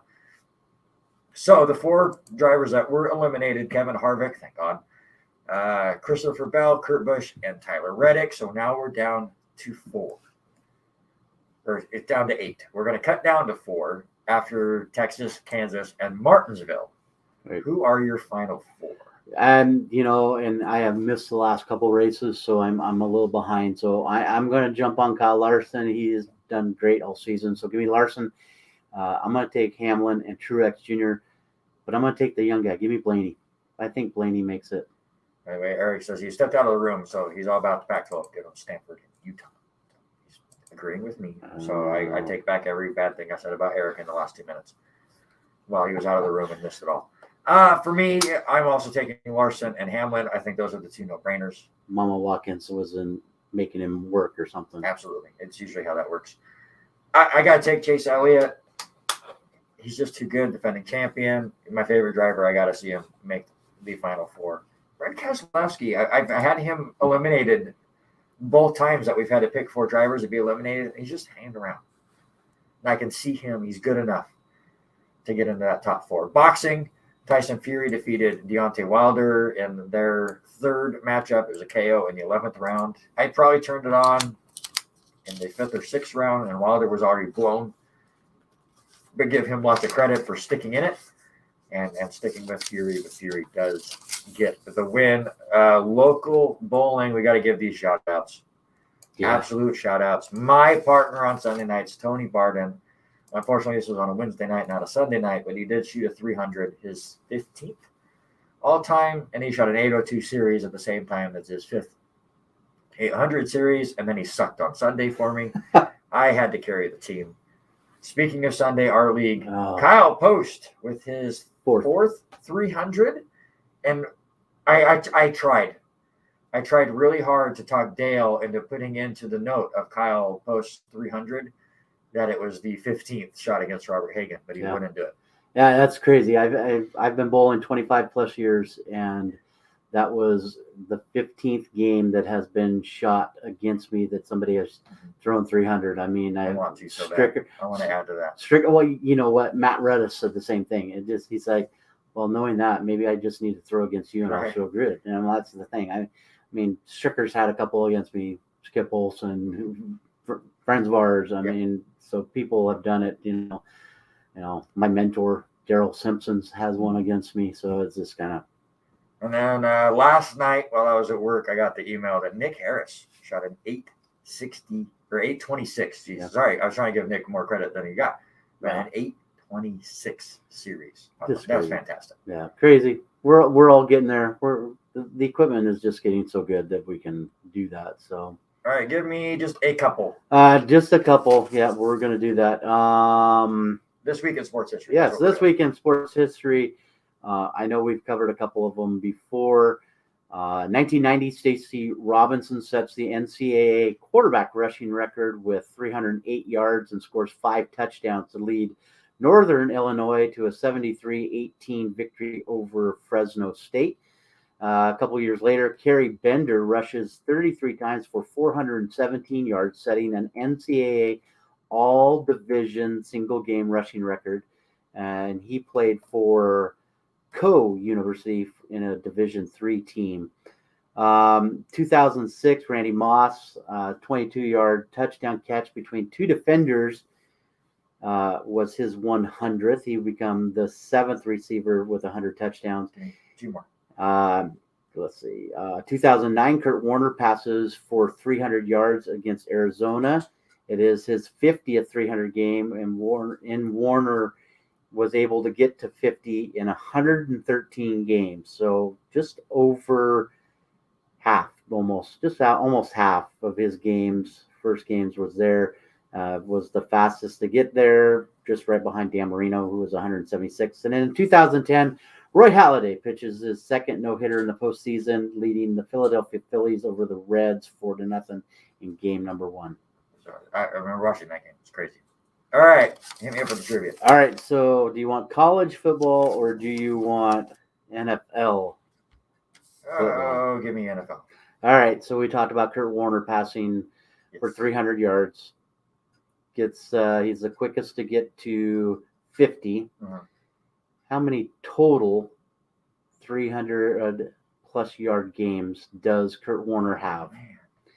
2009. So you have a bonus. So you can either tell me total regular season and postseason, or you can do one or the other. I'm just gonna say a number. If I hit either of them, okay, I win.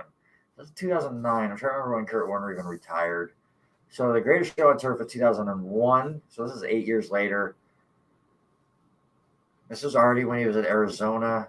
Correct. So it was near the end of his career. I know he went to the Giants for like a year when he was done with Arizona. I don't think there was a team in between that. So he's getting close. So this was 50. I don't think he was much more than that. I'll say 57. Dang, dude. I have to show everybody at home because this is crazy to think about how close he was. Oh, man. 58. He had 52 regular season games and 6 postseason games. Dude, you're getting good at this. You just have to break it down just a little bit, and there you go. So there you go. I did get stumped, but I was very, very close. I'm very happy with that effort. We had 2 drafts that we did on this. So definitely tomorrow, Robert will post our food picks. So go give us your thoughts even more than you did in the comments. Again, you guys, thank you so much for hanging out.